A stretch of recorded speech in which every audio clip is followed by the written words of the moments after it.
What is going on, YouTube? Black Hammer Gaming here, and I am about to start a Dark Souls 2 playthrough.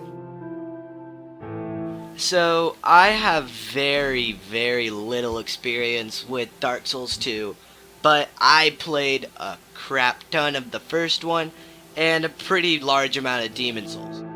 So I'm pretty affiliated with the Souls series, but not very much with where to go in Dark Souls 2. So basically, let's just start a new game and see how this goes. Perhaps you've seen it, maybe in a dream, a murky, forgotten land.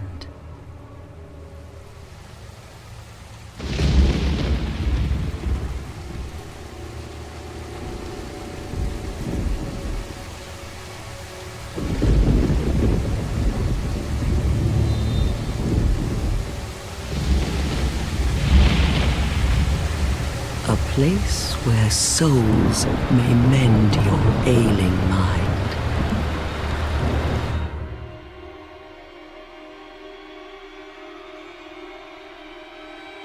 You will lose everything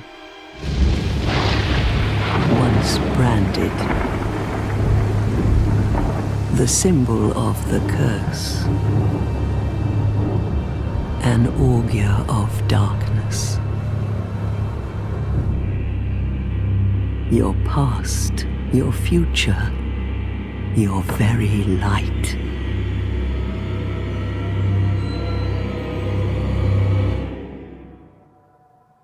None will have meaning, and you won't even care. By then, you'll be something other than human. A thing that feeds on souls, a hollow.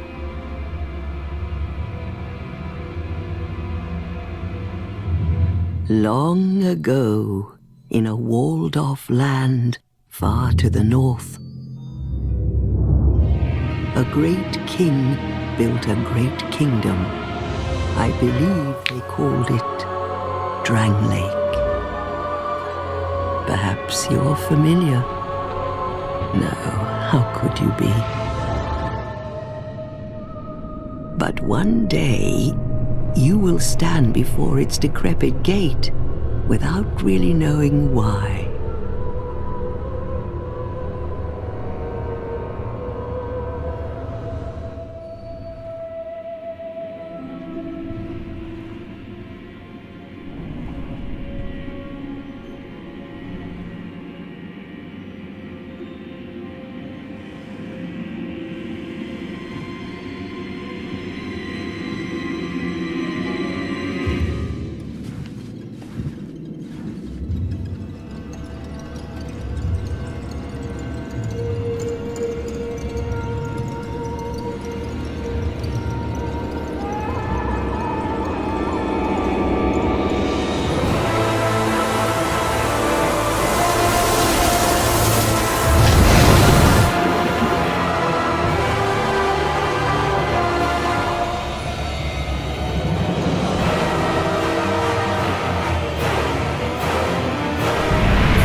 Like a moth drawn to a flame, your wings will burn in anguish, time after time.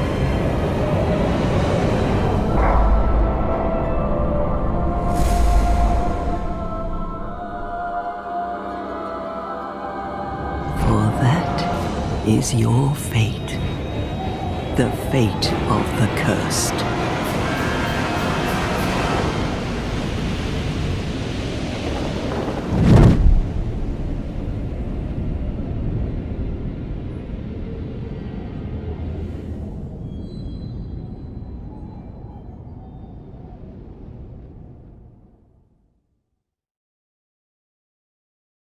There it was, guys. That is the opening somatic for Dark Souls 2. Basically, what it is talking about is how you are cursed. You carry the curse of the undead. And what that really means is that you don't really die. You just are reborn again. That's how I see it. My own eyes. How you take it, how you look at it, it's all up to you. That's just how I look at it. So after falling into that creepy, weird water vortex thingy, you come down to here.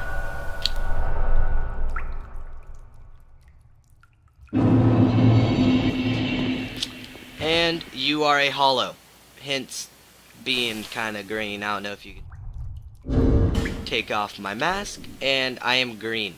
Not, ain't no prettier. Alright, but what you just saw me do is if you click B or I think circle it is on PlayStation, you can roll.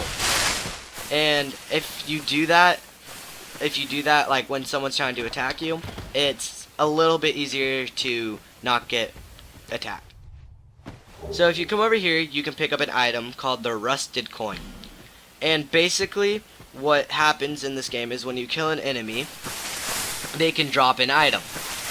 But if you kill an enemy too many times, if you rest at a bonfire, respawn them, kill them, rest at the bonfire, respawn them, kill them, they will no longer respawn.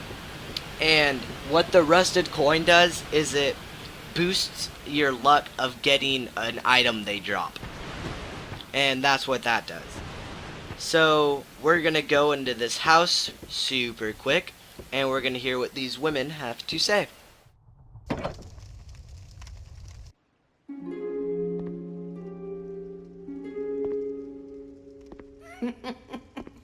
What seems to be the ruckus? Oh my, your face.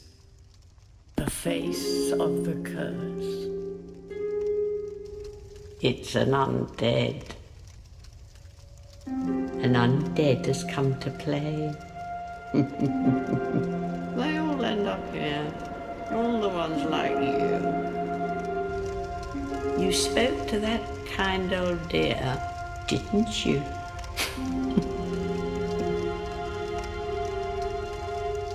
You're finished. You'll go hollow. Yes, you'll become one of them. Hollows prey upon men, feast upon their souls. This is the fate of the cursed.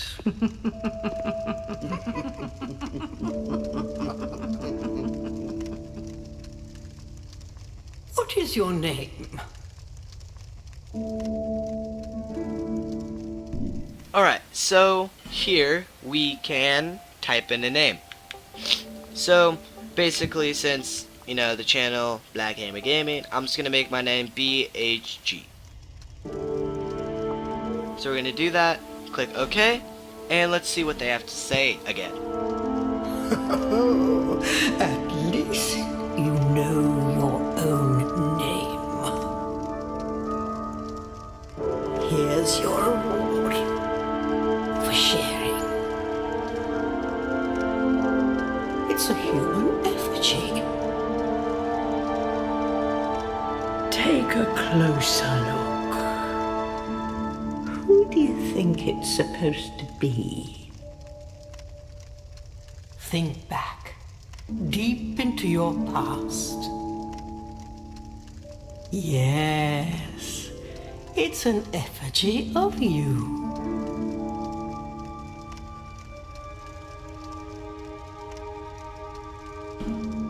Alright, so she gives you a human effigy. And basically what that does is when you die in this game, you become hollow. And if you use a human effigy, what you can do is you can reverse hollowing and become human again. And you want to be human because when you're hollow, every time you die, you slowly lose health. And when you're human, you have full health. But when you're full hollow, you have half health. So you want to be human for most of the game, so it's harder to die. So we're going to go in here and we're going to choose a beer. I'm gonna go with this one, the bottom one. So color, let's pick red. Tattoo, I wanted to do one. I like this tattoo because it's kind of like, I don't know if you guys ever watched it, but it's like the Air Nation symbol from Avatar, and it's just kind of.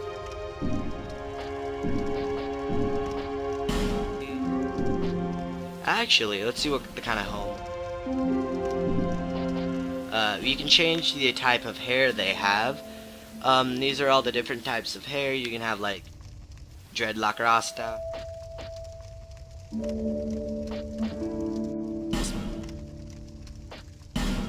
Homeland, no, hair color. We'll go with red. So you can go into body, gender, male, build. I really don't think there's a difference, but I'm just gonna. It doesn't really matter. Okay, so there's your class and there's your gift. We're gonna talk about class first. So you have the warrior. He has high strength and high dexterity. He has a broken straight sword and starts out with a shield. Some people are gonna look at this and be like, what? A shield? Oh, I gotta pick him. No. You don't need a shield until later in the game, and by the time you need a shield, you can get one that's better than that. So, warrior, not a very good pick. And then there's deprived. If you're going for a level 1 challenge run, where you go through the entire game at level 1, this is the character you choose. Because he is the only class you can start out with that is level. Okay? Then you have the explorer. He, not that much more powerful than the deprived, but what makes him special is he starts out with so many items that it's cool. You have the sorcerer and the cleric, and they're pretty close to being the same thing, except some of their stats are different, and the sorcerer uses intelligence and sorceries. Then the cleric uses faith and miracles. And that's the difference between a cleric and a sorcerer. You have the bandit, which is, he has high dexterity, which is good for a lot of weapons. And he's very good with the bow, and he starts out with the bow, which is very useful for certain parts of the game. But we can get a bow or a crossbow later in the game, which is very good. Then you have the swordsman, which is, in my opinion, the worst starting class. I don't like him at all. He starts dual wielding, so it's kind of cool. You start out with 2 weapons, but the dual wielding in Dark Souls, unless you're good at it, is just not very good. Then you have my all-around favorite starting class, the Knight. He starts out with high HP and adaptability, which is very good, because high HP will be very useful for the beginning of the game, and adaptability, basically chooses how fast you move around. So we're going to go with him, and for the gift, you can either have nothing, a life ring, which slightly, and they did not lie when they said slightly. It's like 30 HP, I want to say, so it is nothing. Then you have a human effigy, which in the beginning of the game is useful, but by the end you're never gonna really be at a scarce point of human effigy. Then you have the healing wares, which is just a whole bunch of different items that will make it easier to heal your HP or cure poison. You have a homeward bone, which will let you return to the last bonfire you rested at. You have the seed of a tree of giants. I am not fully sure what this does, but I'm pretty sure it has something to do with multiplayer.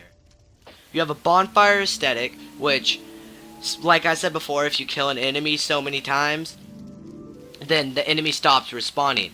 But if you use a bonfire aesthetic, it changes the entire area around that bonfire into New Game Plus mode. And what that does is it respawns all the enemies way harder, but you can try again to get all the drops. So that's what that does. Then you have a petrified something. A simple petrified lump. It may be of some use. So we're going to go with the bonfire aesthetic, just because if we end up doing some farming, then we can use that. Oh, and by the way, you can get all of these things, the life ring, seed of a tree of giants, you can get all of this fairly pretty quick. So we're going to finalize our creation and hear what the girls have to say.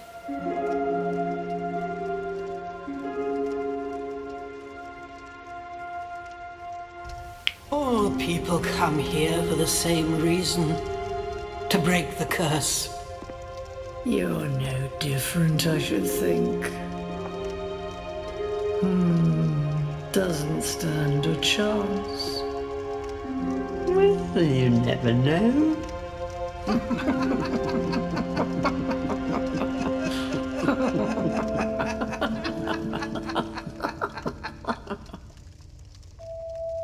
Go through the door and trot along to the kingdom.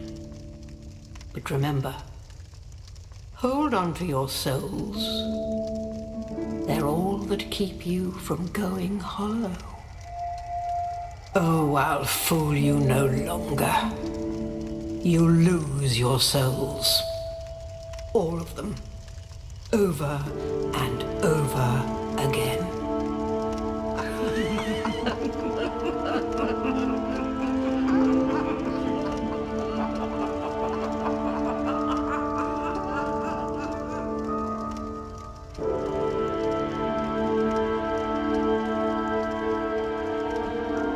Alright guys, so that is going to end episode 1 of the playthrough.